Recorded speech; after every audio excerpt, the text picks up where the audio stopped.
Punta na po tayo rito sa debate. Una,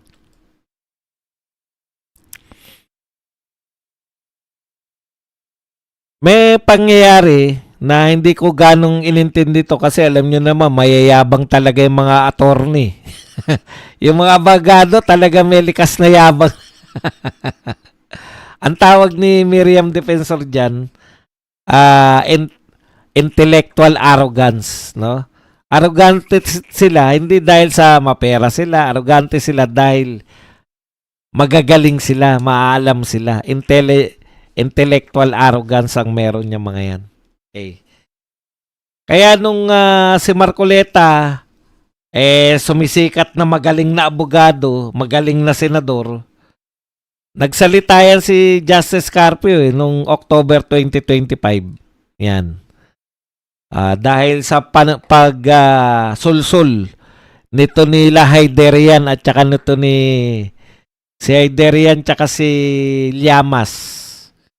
Dahil hindi naman nila kaya Hindi naman nila kaya si Marcoletang banatan. Wala naman sila sa katiting ng husay ni Marcoleta. Ang ginawa nitong dalawang tukmol na to, pinarate, no? Si kay Carpio. Totoo bang magaling talaga yan si Marcoleta? Siyempre, si Carpio naman na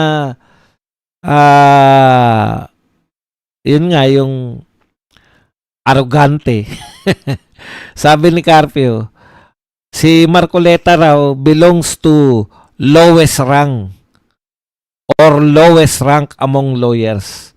Mababa raw po ang katalinuhan ni Marcoleta kumpara sa mga abogado. Sabi pa ni Carpio, ropor daw. Ropor. Senator Marcoleta, ropor ka lang ba? Loko talaga to si Carpio. Ropor daw. Online discussion reports characterize Carpio's assessment as labeling Marcoleta ropor lawyer. Yung sa mga yan yung kasi si Carpio sabi lowest rank pa nga Ayan. So, ibig sabihin, ang interpretasyon ng mga ay sa mga attorney, ropor to si si Marcoleta. Kasi noon pa pala, October, binabanata na ni Marcoleta itong si Carpio sa kanyang mga interpretasyon dyan sa West Philippine Sea. Sa madaling salita, naghamon na po ng debate si Marcoleta, hinamon niya si Carpio at saka to si Tariela, di ba? So si Tariela, nauna naghamon, na-back to yun si Tariela kasi sabi ni Tariela, sumama po kayo sa amin sa West Philippine Sea. Kala mo, dead end na si Kala mo, dead end na si Marcoleta. Hinamon mo siya na sumama sa inyo sa West Philippine Sea. Kasi walang lusot si Marcoleta di ba? Pucha, pag hindi siya sumama, sasabihin siya, duwag ka pala Pag sumama naman siya, pucha, baka maaksidente, mahulog. Walang lusot si Marcoleta, di ba? Pag matalino. Hindi ko rin naisip yun Sabi ko, ano kaya gagawin ni Marcoleta? Nakuha po ninyo. Kaya ako binibiliban ko po yung mga tao na hindi ko alam yung next move. Kasi iniisip ko, pag tumanggi si Marcoleta sa hamon ni Tariela na sumama ka sa amin sa West Philippine Sea, pwede na siyang tawagin ng lahat ng tao na duwag. Duwag ka pala hanggang salita ka lang Ano ginawa ni Marcoleta? Sasama ako riyan sa'yo, pero magdebate muna tayo.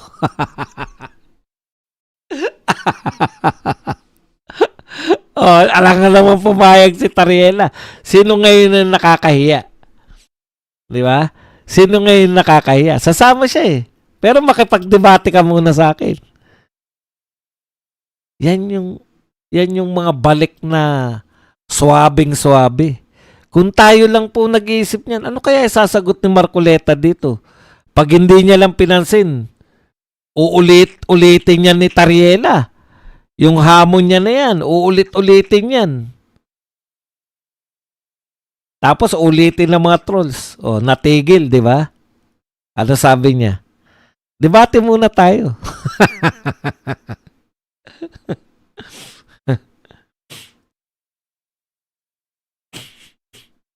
Okay. Mamaya na yung mga tanong. Dito muna tayo. Mawawala ako sa who is you. So, ngayon, kinasa na yung debate. Pero may catch naman si ano. Si, inamon si Carpio. Siyempre, nakakahiya naman kay Carpio.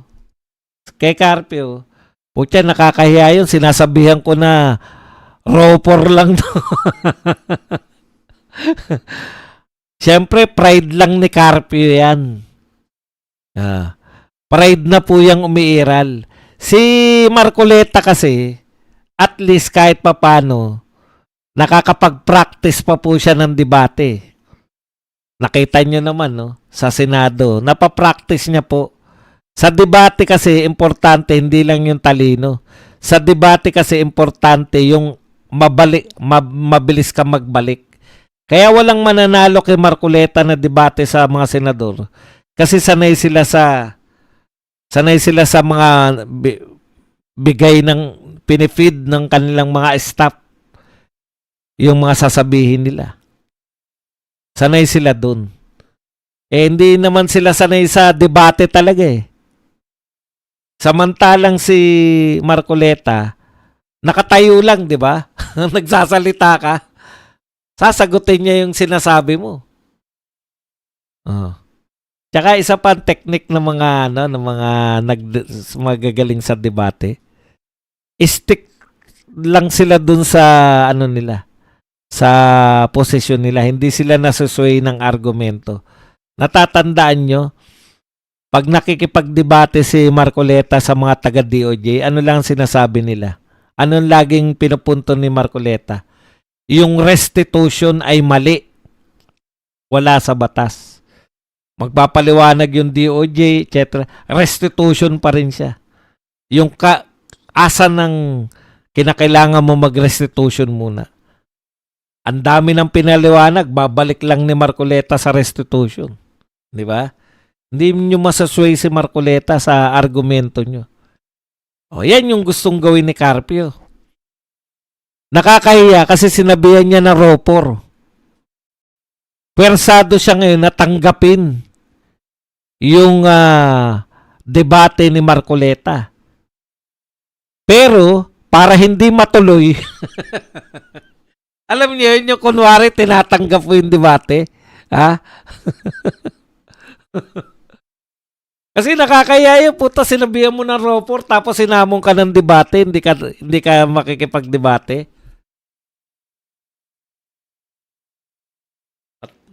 Natutuyuan ako na nakakaya talaga yun.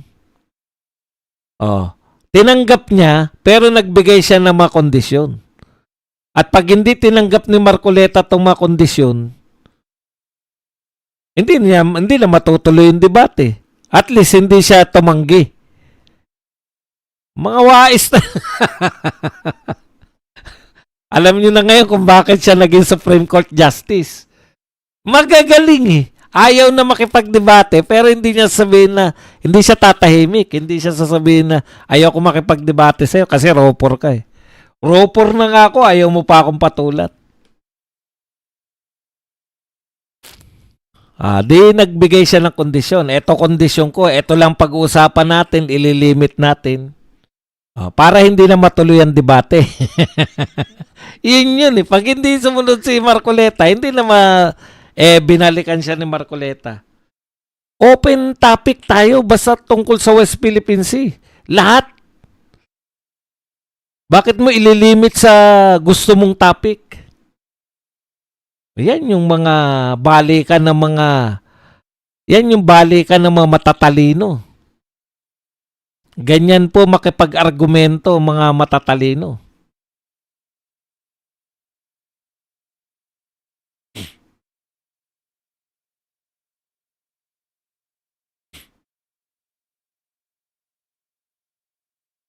Parang yung ginawa ko, 'di ba? Ang Dati po siya, mayat maya, may naghamon sa akin ng debate. Debate tayo, putang.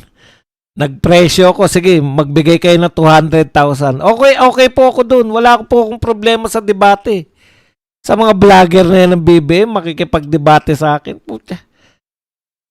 Wala akong problema sa debate. Ang problema mo sa debate, maghahanda ka.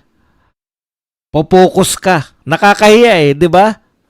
Nakakahiya ka matalo sa debate. Puta, madidisrupt yung aking, akala ko nga may papatol Walang pumatol. Gusto nyo ko hindi ako libre. Pero kung may pumatol, talagang patulang ko 200,000. Patulang ko talaga.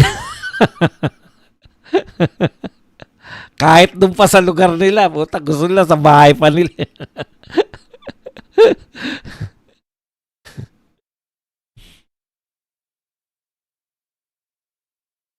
Kaya ngayon, wala pang sagot. Na-back to you siya. Ang bilis niyang sumagot Sige, debate tayo. Kala natin okay na. May mga may mga gusto na mag-sponsor.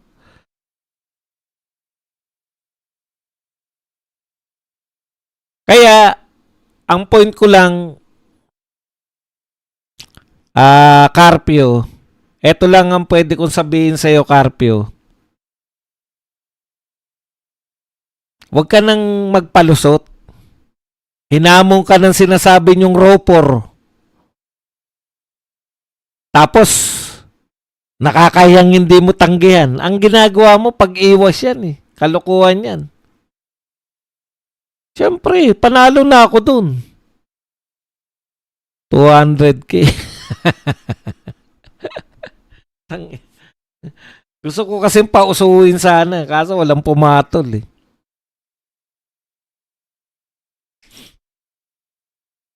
Sisikat naman sila nun. Kung matalino talaga sila. Di ba?